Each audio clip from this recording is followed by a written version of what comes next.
What it do? What it do? What it do? Welcome back to another episode of the Promo Podcast. I am your host, Antoine Jones, and it's been quite a while. I took a little hiatus, short term break. I had to take a little leave. I had some personal things going on, but we back at it, baby. You know how life do sometimes. It hits you and you gotta duck and move and keep it going. So it's good to be back. Feel good. Ready to get back into some of this action that we watched tonight. Raw was jam packed tonight, really jam packed. And let me tell you, it kept me intrigued. It was a good combination of matches, a lot of promos, some in ring promos, some hype reels. Uh, we were just going to get into it, man, because I thought it was a fully filled Monday night, and the Elimination Chamber road is getting a lot clearer. So we started out with Jey Uso. He came in cutting it again, right? He get the crowd jumping. So he come out, the crowd going off. He doing his thing. They want to run it back. Like it's live. He on the announce table, and before they could finish eating, Gunther come out there, and as promised, he starts to lay a beat down. I'm talking about just suplex him through the announce table in the ring. He power bombing them. They had people come out, obviously, people from the back, like they always do. I found it interesting because Gunther told him last week that if Jay had picked him, he would he would make his life a living hell, you know. So I was under the assumption that wouldn't start until Jay picked who he wanted at WrestleMania, and Jay hadn't decided yet. I mean, if you watched SmackDown, you heard it seemed like he was leaning towards Gunther, but he didn't make a full declaration. So I was surprised that um, Gunther came out and just proceeded to lay the beat down on him. I thought he was gonna wait, but he didn't wait. Jey Uso gets enough strength when they get Gunther off him. He's going back up the ramp. Jay gets the mic and basically say, "Hey, you know, I'm going for you at WrestleMania. It's decided now." He get up and Gunther comes back and Jey Uso gets to working on him now. They finally break it up, get the brawl out the way, and that lead us to the first tag match of the night between Damage Control and Judgment Day. Io Sky, Dakota Kai versus Liv Morgan and Raquel. I believe this match was a qualifying match for the women tag titles, which I didn't really understand that because I was under the belief that Liv Morgan and Raquel already had locked in a title contender match after they beat Bianca and them a couple of weeks back, but I guess not. I guess not. This match was really good, though. This match was really, really good. I enjoyed it thoroughly. It was a lot of back and forth, and I've said this before on this podcast. I'll say it again. Io Sky just puts out banger after banger, man.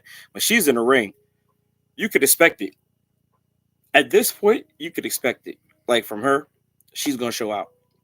Uh, she did a lot of dope things here, obviously, as the Queen of the Sky, Queen of the Air. She just shows out. There was this one sequence I liked a lot though, where Rockwell had EO up, and it looked like EO was trying to do something, and Rockwell kind of threw it back, and Liv Morgan came off the top turnbuckles and hit her with a code breaker, and they went for the pin. She sold it heavy, like holding her nose. And I thought maybe when she revealed her nose, she was gonna be bleeding or something, because she was like that for a minute. So I'm thinking, oh dang, maybe she like that, like maybe she took a hit for real. So she was down there for a minute. She gets out the pins. Dakota Kai comes in, and eventually they kind of get the ball rolling again. And then Liv is bleeding, but Liv is actually leaking. Like I thought Io was gonna be leaking. No, Liv was leaking. All of this was just. I think she got a cut like under her eye. I don't know when it happened, but she got a cut in her eye. She was just leaking like for real. A couple of more dope sequences happened, and the finale was Io and Liv in the ring, and Io kind of set her up for the diving moonsault to end it. I thought that was really good. I thought it was an awesome match, and that basically solidified that Io Sky and Dakota Kai are gonna go for the tag titles, and I imagine they're gonna win them. I imagine they're gonna win them. It's strange because Io Sky and Liv Morgan, even Bianca Belair, you know, Liv, especially Liv and Bianca, they're already in the Elimination Chamber match. I believe Io wants to get in, and maybe they'll.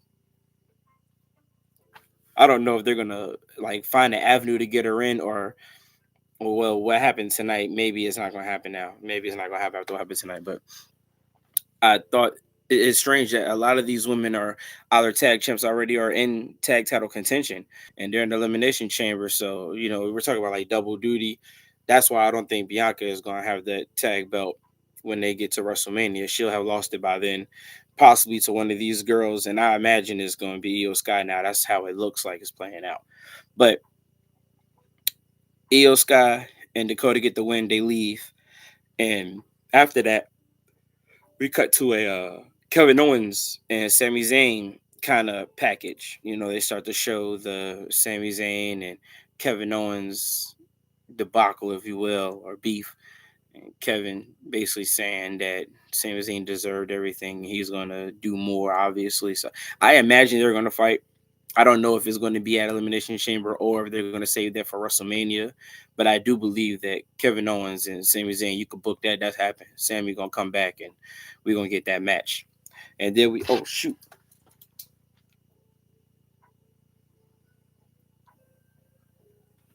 I dropped some there. Anyways, I'm back. I'm back. It's all good. Things happen. Like I was saying, after the package, we get our first Elimination Chamber qualifying match of the night: Bailey versus Live Valkyria. I thought that was a really good match. I love the story they told. I was interested because I expected Bailey to win. But Lara really came out. I mean, she was showing off. She kind of a couple of those German suplexes, the roll ups, and it seemed like she had momentum, especially towards the mid latter end of the match, where she had all this momentum, but for some reason she could not keep Bailey down. And I don't know if it's a veteran instinct in her or what, but Bailey just would refuse to give up. At the end, uh, Lara tried to get her with the La Casita, I think it's called La Casa, La Casita. She went to go roll up, and she found herself underneath Bailey, and Bailey just basically reversed it, put the weight on her, and got the 1, 2, 3, and got the heck up out of there. Uh, I thought it was interesting that every single time Bailey is competing, Roxanne Perez is ringside now. She's watching every single one of her matches. She's there. She's talking her talk. They kind of have their little beef going, and I anticipate to see Roxanne Perez in the Elimination Chamber match as well. I, I think that she'll win next week, lock it up, become a player as well, and that's only going to add fuel to the fire with her and Bailey. I do expect that they have that match at Vengeance Day for the NXT title, which I believe Julia's going to win. But that's going to spike whatever they have going on, and then Elimination Chamber, they'll both be in there, and it'll continue to spike. So I do like the storyline they're telling. Every single time you see Bailey, expect to see Roxanne Perez somewhere around, and probably vice versa. It'll probably be the opposite way as well. So uh, I expect Roxanne to get in there next week. But it was a good match between Laura and Bailey. And come on, did you expect Laura to win? I think she got a title to defend. She'll be good. These L's don't really hurt Lara in the long grand scheme of things. Then we had a Penta hype reel. He basically was talking about um,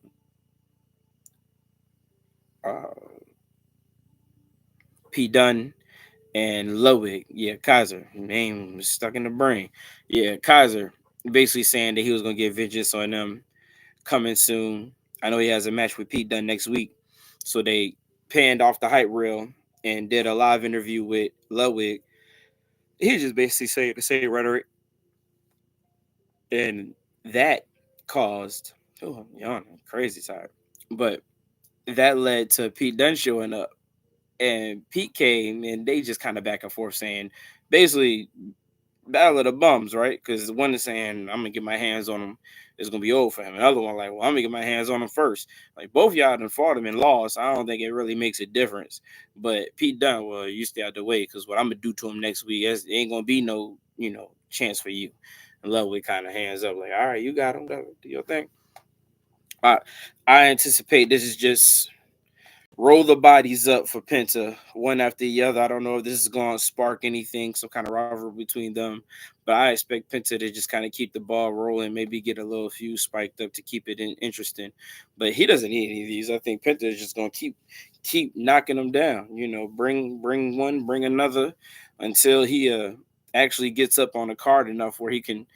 I don't know if they want him to go for the IC title against Braun or if they have other ideas for Penta, but this is something to keep him interested. Keep him in matches, man. That's what I think. Just keep him in matches, man. After that, we got uh Ivy Now and American Made backstage talking with Lara after her loss.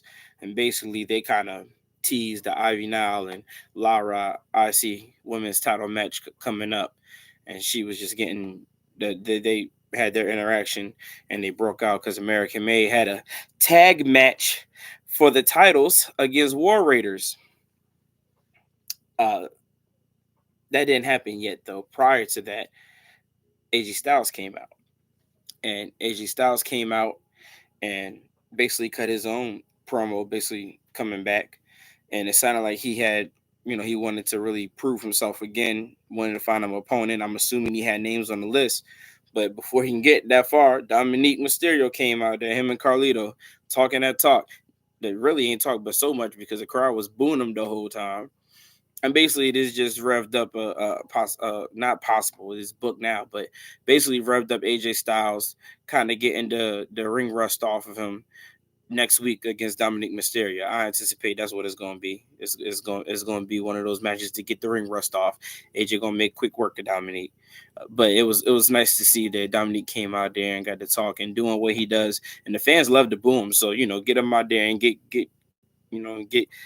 some energy wasted, get the booze going. I thought that was cool. They got off of that, and that's when we panned to the Creed Brothers and Warriors tag title match. That was pretty good. They was going at it. I actually didn't expect American Made to win this match, but I didn't expect the match to end the fashion that it did. I didn't expect that either. That with the Creed Brothers, not Creed Brothers. I'm sorry, American Made, Creed Brothers, whatever. It's the same thing, man. They grabbed the tag titles and knocked the War Raiders out, one after the other, and that kind of just got them disqualified. And the match ended with War Raiders in the middle of the ring laid out, and the American Made in the ring with the belts up, raising them like they got it. They didn't win them; they lost by disqualification. But I wonder if that's just kind of hype them up, give them some juice. I anticipate they'll probably get another title shot soon. I know Raw, the Raw tag division, I feel really lacks. There aren't too many teams over there, really anyone that can threaten War Raiders for the belts. And if the Creed Brothers are going to, I think they need to do a little more work. I anticipate that's what this was about. But there's not too many Raw tag. I mean, all the tag. I feel like all the tag team hitters are on SmackDown right now. It's like 4 solid tag teams on SmackDown. So you don't get the level of competition in these tag matches, and this is, in my opinion, probably WWE, Triple H, and really trying to build up American made and kind of give them some juice to at least give the War Raiders some kind of competent competition moving forward. You know, you want to start building some tag teams up to get that division rocking because SmackDown tag division I think is hot right now and Raw lacks. So I believe that's what that match was about. But it was a decent match. It was probably the worst match of the night, if I'm being honest. There were plenty of matches. This probably was the worst one, but it wasn't bad. It yeah, I guess it served its purpose, in my opinion, for the Creed brothers. It served its purpose. We had a Seth interview. He kind of had a interview in the crowd. I don't know what that spot is. They've done it now a couple times. They did it with CM Punk. It's somewhere up on one of those upper decks, right behind the crowd. And he gave his 2 cents on what he think is going to happen. You know, the guys who've qualified and how he has past beefs and history with a few of them. And as he's basically doing his thing, saying that he was going to win his match next week against Finn and get into Elimination Chamber, win that, and then go see Cody at WrestleMania. Finn pops up, and Finn basically say that he kind of see Seth losing control. He's spiraling out right now. So if anything, Seth is just in his way to get into Elimination Chamber. They did it back and forth, and it's cool to see Finn constantly insert himself here and there. The demise of the Judgment Day is inevitable. It's going to happen sooner than later, and keeping Finn relevant in matches is good for him because I assume that his opportunities will come a lot more once he gets off Judgment Day. At some point, you got to break these guys up, man. I know tonight they were talking about possibly adding another member to get some juice going behind them, and Finn didn't like that idea at all. So I think maybe they'll add somebody and get rid of him. That may be what the plan is to expedite his cat and bring somebody else in. It might be Finn's last days over at Judgment Day, but we'll see. I think they'll put him and Seth will put a banger on next week. I anticipate Seth is going to win that too because that'll make for a much more stacked elimination chamber. A much more stacked elimination chamber. After that, Rhea, I believe this may happen earlier, but I just remember it at this point. Rhea caught Io Sky and Dakota Kai leaving at the end of the night and basically told Io Sky, hey, I know you're on the way, but um, you didn't. What did she say? She said not that she deserved it or earned or something. Basically, she went and talked to Pierce and got her a title match for after Elimination Chamber on Monday Night Raw. Basically saying, Io Sky, you got you a title shot against me. You deserve it. I don't feel like I owed you. Oh yeah, that's what she didn't feel like she owed her anything. I don't owe you anything, but you deserve a title shot. So, you get one after Elimination Chamber. And I think this is just kind of to keep Io Sky relevant in the singles competitions. I think she deserves it. A lot of people want to see Io at WrestleMania. I want to see her at WrestleMania, and I was hoping that I would see her at WrestleMania for a possible title match. And I don't know if that's the avenue they're going anymore. I think after them winning that tag team qualifying match now, I think her and Dakota Kai will probably get those tag titles sometime soon. I don't expect Io Sky to beat Rhea on any Monday night. If she beats her, it would be on a big PLE. So this might be them kind of slowly casting her off of the singles picture for WrestleMania and maybe getting her in a tag match or putting her in the tag division with Dakota Kai. At least that's what it looks like on my end. That's what it looks like. That that's unfortunate. I do hope he'll get back to singles competitions much sooner rather than later, because she had a heck of a year last year. And like I said, every time she's in the ring, she puts a banger on. Man, it's kind of like I know, like the men's division is stacked for all the guys who are at the top heavy, and it starts to feel like that's the case. Maybe not in all of the women's division, but definitely on Raw, I do feel like they're a little top heavy right now, and that might be the case. Your Bailey, uh, obviously Rhea and Liv, because Liv is now a top hitter, and she's in elimination uh, chamber match already. So I think Io was the odd woman out, and now this may be WWE trying to find avenues for her.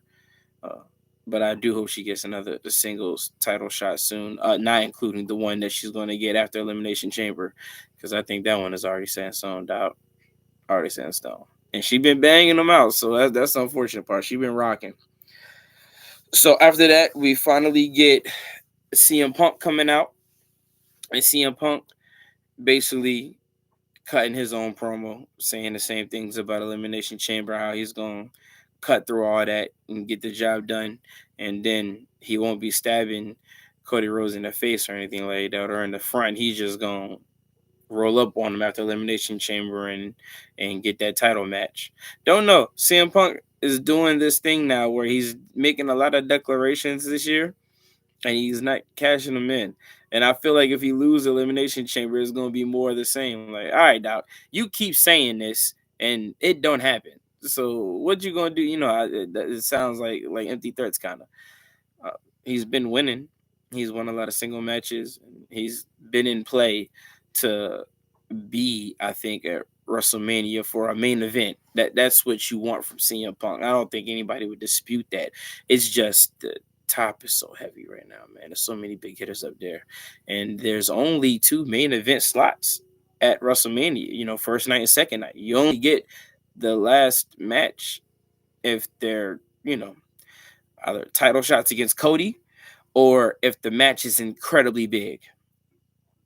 I think like maybe a Rhea Bianca big or uh, the rumored triple threat between Punk, Seth, and Roman. That would probably be a main event match for a night one or something. But unless you're on one of those, I don't know how you get to a main event this year.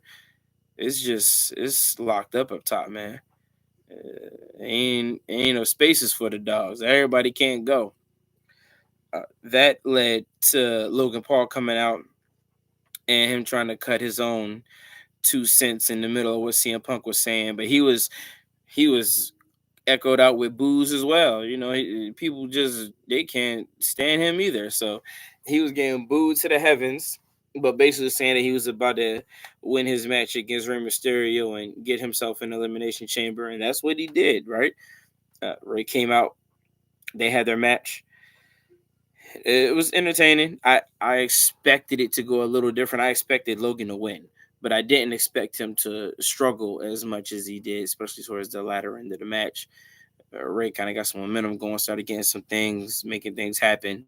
The 619, but Logan Paul resilient, kind of evaded some of those attacks, survived some of those attacks, and then hit him with that what looked like a palm punch, basically, with the titanium in his arm. That did it for Ray. After that, he finished them with the Paul. I don't remember what the name of that doggone move was. It was like Paul Eliminator or something like that. It was cool. It looked really dope, and it's on brand for Logan Paul. He does a lot of very very acrobatic attacks. A lot of his moves are on very rope oriented. Not luchador style, but just he has a lot of flyer tendencies in him. And so that move right there was really interesting. I liked it a lot. I anticipated he would win. He won. He's in Elimination Chamber now. Do I think he's going to win the Elimination Chamber? Absolutely not. No. There's too many dogs in there. But he'll put on the show. He will put on the show. That's one thing Logan Paul does is he puts shows on, whether or not. But I thought, and then at the end of the match, after Logan won, New Day show up and start beating down on Ray. I don't know what that's about. I anticipate they'll have more on that next week. So stay tuned. But that's it, man. I thought it was a jam-packed Monday Night Raw. A lot happened. Had to come on here and break it down for my peoples. And don't worry, we're going to do this again. I'm going to be here all week. I got a top 10 coming up. I have a SmackDown coming up review. And I'm might sprinkle one more in there. We'll see. I don't want to talk too soon. But you'll see me again this week with the top 10. All right. So as always, be easy and love you. Take care, peoples.